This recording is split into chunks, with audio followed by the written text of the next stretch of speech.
Yo, what's good everyone? Today I'm going to be taking a first look here at this Week 12 NFL DraftKings main slate.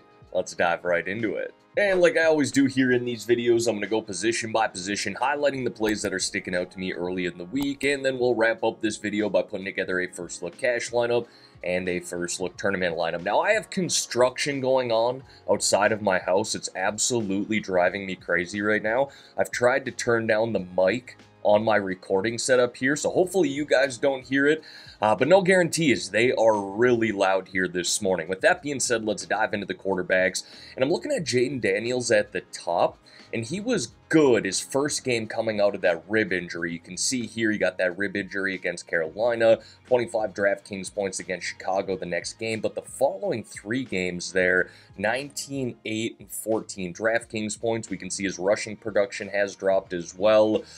So I'm a little concerned that that rib injury is hindering him just a little bit, but it is a really good matchup at home here against Dallas, so we'll keep an eye on that one. Scrolling down a little bit off of that, I really like Bo Nix this week. This kid is legit, just getting better by the game. Perfect fit here for this system with Sean Payton, and $6,300 is very affordable in this matchup against the Raiders. They are going on the road. That secondary for the Raiders is a lot better than I expected it to be this season, but Bo Nix at $6,300 going to be a cash game consideration and certainly a tournament consideration as well. Let's scroll down here a little bit into the 5K range. I do think we can go back to Geno Smith in this matchup at home against Arizona. This guy's basically just locked into 17 DraftKings points week in and week out. DraftKings does not change his price, still $5,700, so he's going to be a cash game consideration. And then one other guy that I wanted to highlight here was Tua.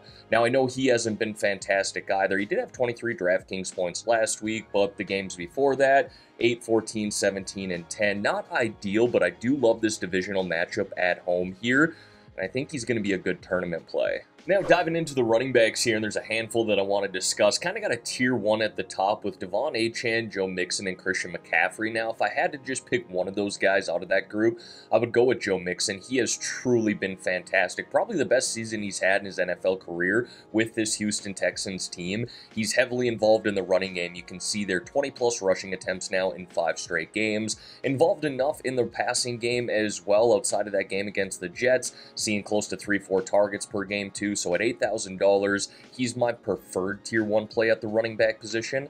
As far as tournament plays go, I think both Kenneth Walker and Josh Jacobs are sitting in interesting spots, especially Kenneth Walker. You know, his rushing attempts haven't quite been as consistent as I'd like them to be, but he's been heavily involved in the passing game, and again, a good spot there at home against that Arizona defense.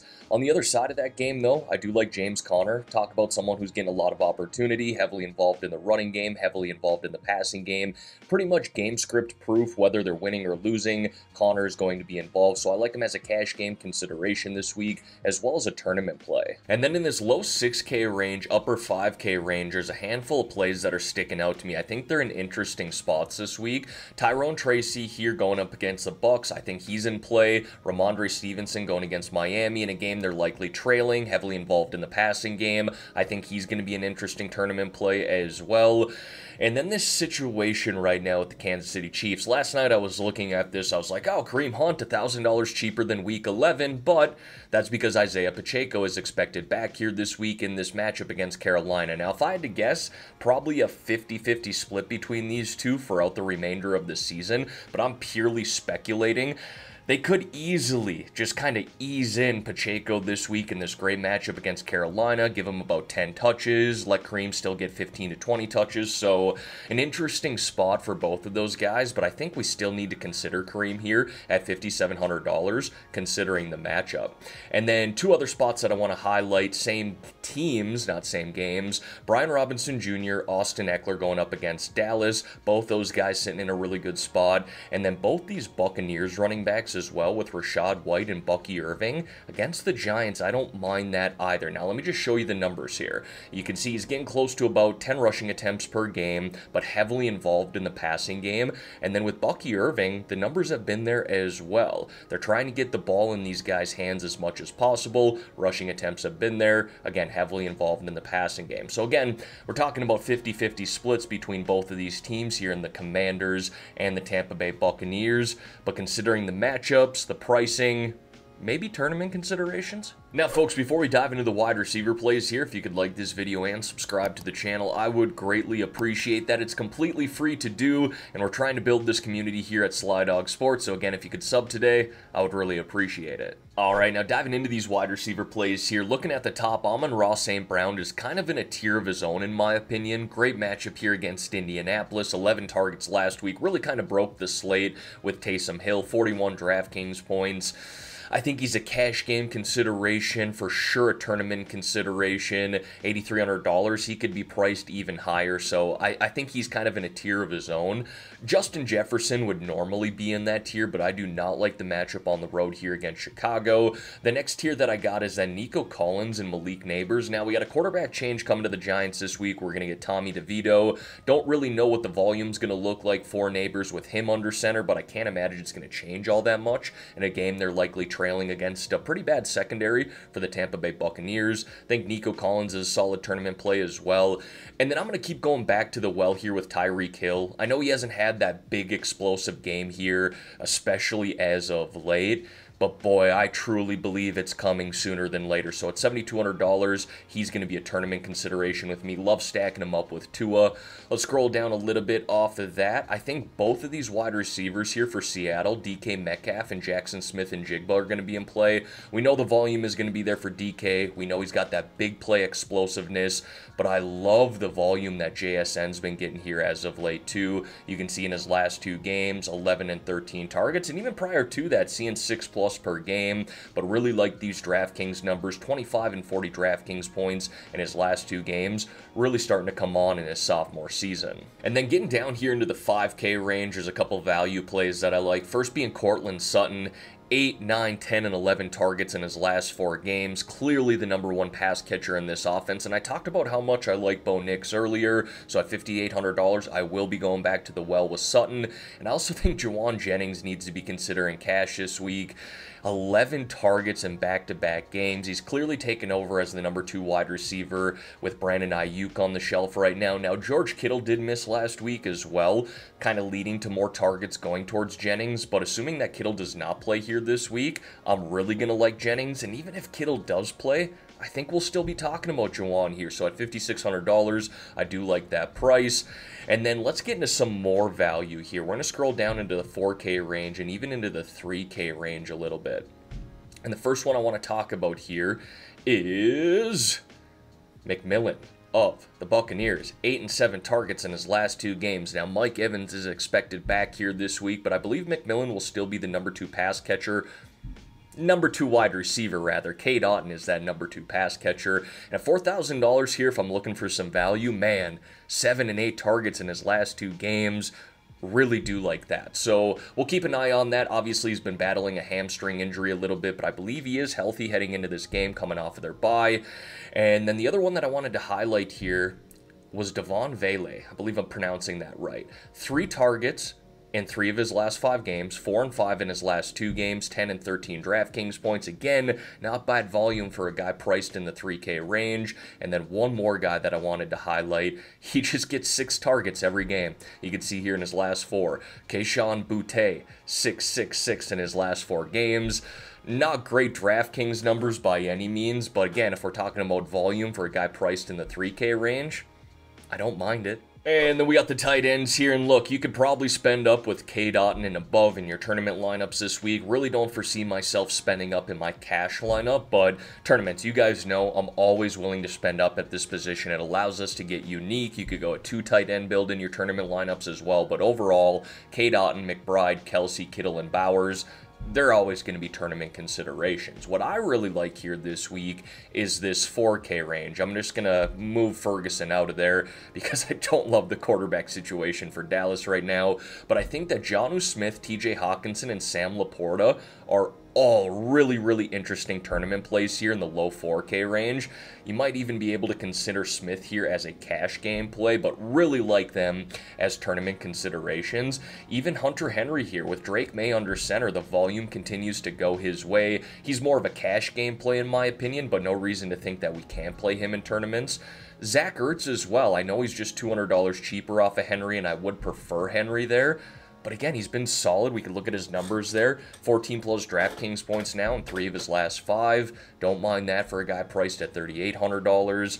And then if I'm really looking for some major value this week, it's going to be Theo Johnson. Again, we had a quarterback change there for the New York Giants, but 3-0, we'll ignore that back in week 7. 4-6-6 in his last 3 games as far as targets go. We're looking at $2,900 there.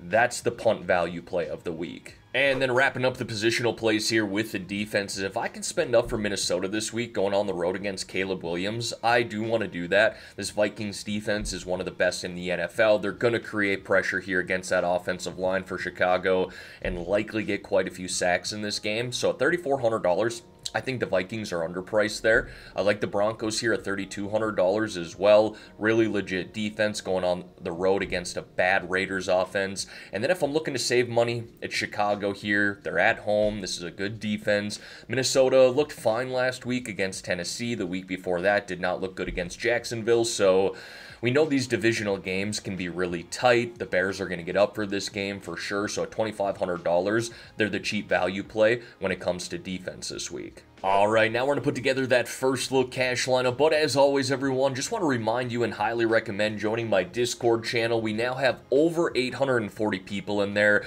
We're getting about anywhere from 15 to 20 new people per week in the Discord channel, talking their favorite plays for DFS, primarily NFL and NHL, as well as some of their favorite sports bets. So if you want to join that, there's a link to do so in the description below, as well as in the pinned comment below. With that being said, let's build this cash lineup here. We're going to start at the quarterback position. I'm going to lock in Bo Nix here at $6,300. He has truly been great. Think he's a little too cheap there in the matchup against Las Vegas. $6,300. I'm shooting for 3x value. That is 18.9 DraftKings points, and he's pretty much averaging that on the season. Now let's go over to the running back position here.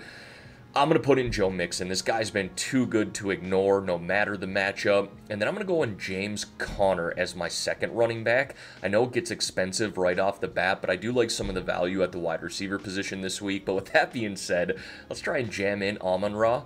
And then we have to go find some value here. So I'm going to put in Sutton at $5,800. And then let's go to the tight end position here. Put in Theo at $2,900. And then defense, let's save some money there with the Bears at $2,500. All right, so let's go to Jawan Jennings here at $56. That gives me $4,100 left over, which is going to be a wide receiver. I could go the tight end route, but typically don't do that in my cash lineup.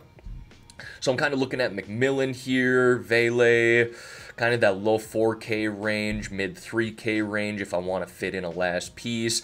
Look, I wouldn't normally do a double stack for my quarterback and 2 wide receivers in my cash lineup, but considering it's a first look here, I honestly don't mind this. And then my favorite part of the video, I love building these tournament lineups. It's just fun to kind of play around with this, see what you can make work, what doesn't work. Sometimes I build my favorite lineups and I'm $100 over the salary. That's how it usually goes in DFS. But I love just playing around with this, kind of building out some stacks. So let's do that here.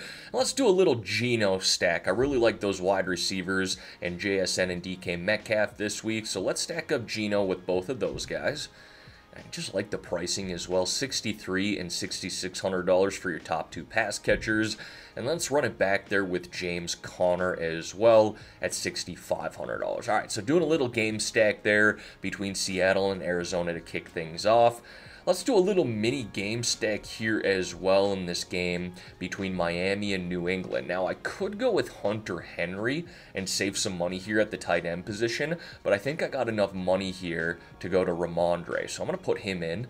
We got $3,900 left over. So I'm just going to save some money here with Theo Johnson again, $2,900. And I kind of just like the Broncos in general this week, so let's put in the Broncos at defense. They're $3,200. And then that gives me $5,700 for a flex, which I kind of liked this range. Man, Kareem Hunt is such a good spot against Carolina. I'd almost love for Pacheco to come out and say, hey, I'm not playing this week, and we get Kareem Hunt at a really good price here at $5,700. Probably not going to be the case.